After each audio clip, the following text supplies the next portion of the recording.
Welcome students. I welcome you in class 7. Today we shall start subject biology assignment 1 session 1 chapter 1. Today we shall learn about plant tissues. First we shall learn about plant tissues. After that we shall learn about animal tissues. You have already learned in class 6 that cell is the structural and functional unit of life.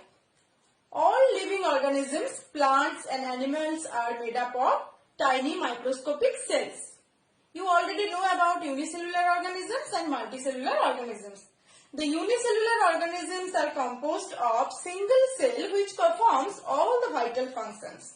On the other hand, multicellular organisms are made up of many cells. Example of unicellular organisms: amoeba, bacteria. Example of multicellular organisms: human beings, plants like rose, mango. So look at the board now. Cells. Cells organize to form tissues.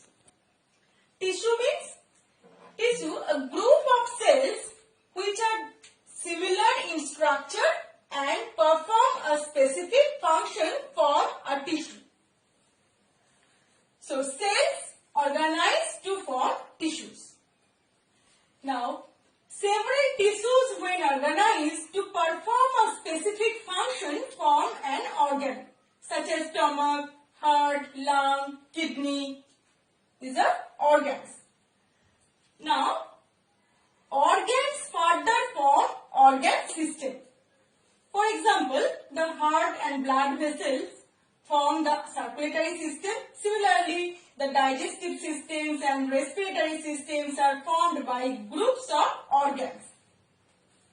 So, all the organ systems then constitute an organism.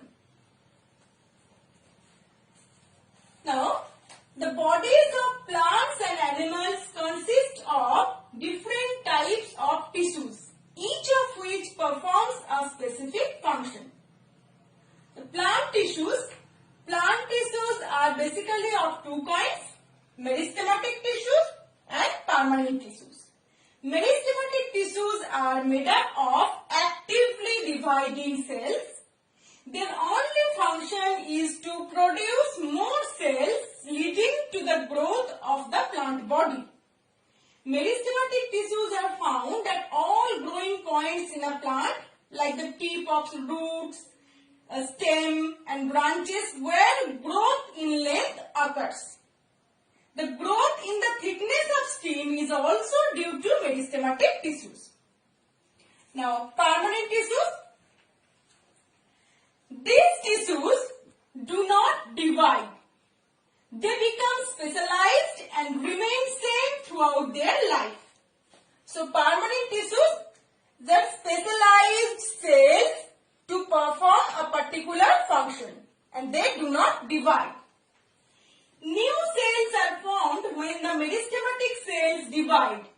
These newly formed cells grow, mature and get differentiated into various types of permanent tissues.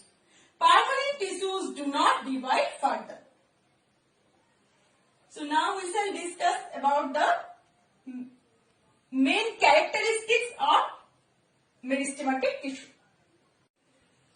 So the main characteristics of meristematic tissues: the cells are small, the cell walls are thin, the nuclei are large and conspicuous. Conspicuous means prominent and clearly visible. The cells are almost without vacuoles. The cells actively divide to add new cells. Now the differences between meristematic tissues and permanent tissues. In meristematic tissues, cells have capability of cell division. In permanent tissues, cells have lost the capability of cell division. In meristematic tissues, cells are always living, and in permanent tissues, cells may be living or dead. Now the permanent tissues can be classified into two main types: simple permanent tissue and complex permanent tissue. The simple tissues are made up of one type of cells.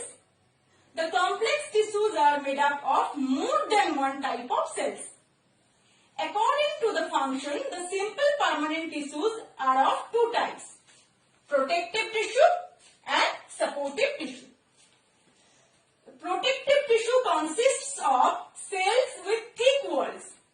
These are found on the surface of roots, stems and leaves. For example, epidermis of leaves which secretes a waxy waterproof substance. Epidermis means the epidermis is a single layer of cells that covers the leaves, flowers, roots and stems of plants. Now the supporting tissue has mainly three categories: parenchyma, collenchyma and sclerenchyma. Now we shall learn about parenchyma, collenchyma and sclerenchyma. Now parenchyma. Parenchyma is composed of large thin-walled cells, usually with intercellular spaces. The cells of parenchyma are oval, round or polygonal.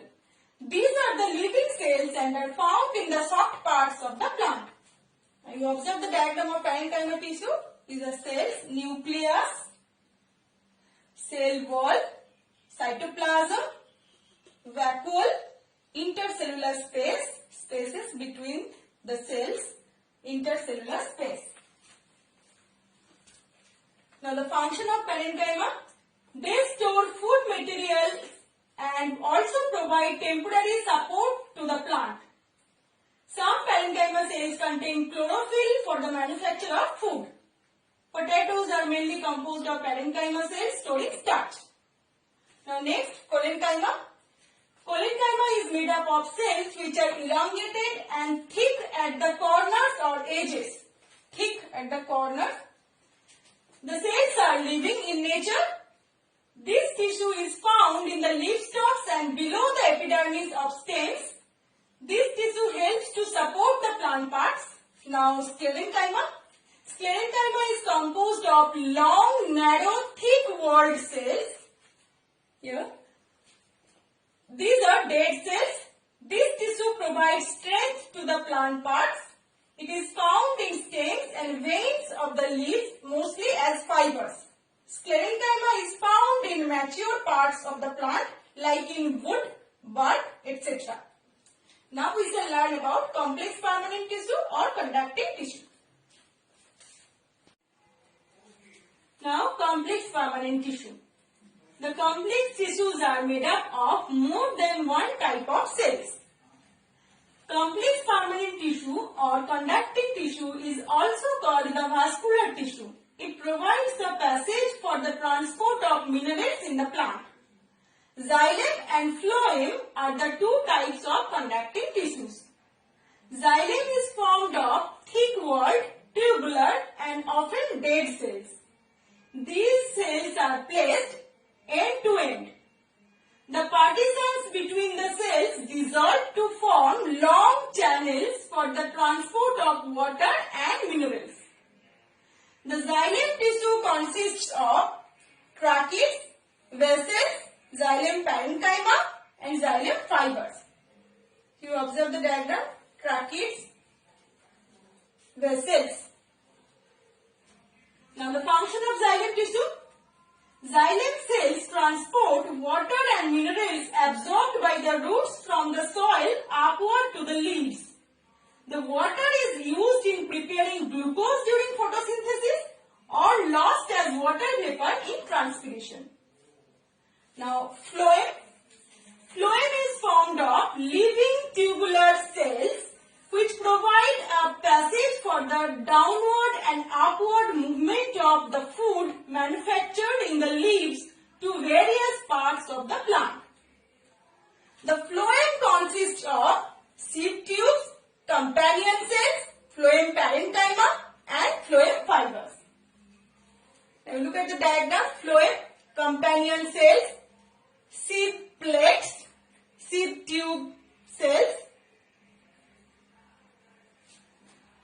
Now the differences between xylem and phloem. Xylem transports water and minerals absorbed by the roots to other parts of plant. Phloem conducts food manufactured in the leaves to other parts of plant. plant. Xylem consists mainly of dead cells. Only xylem parenchyma are living cells.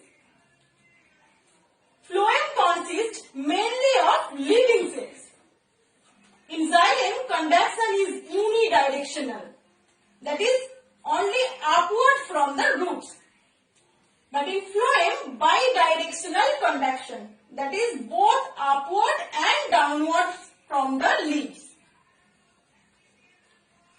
So now, you look at the chart from your book.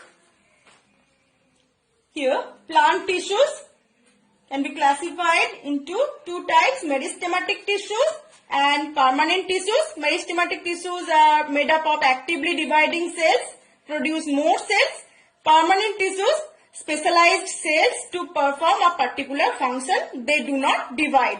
Now, permanent tissues can be classified into three types, protective tissue, supportive tissue and conducting tissue.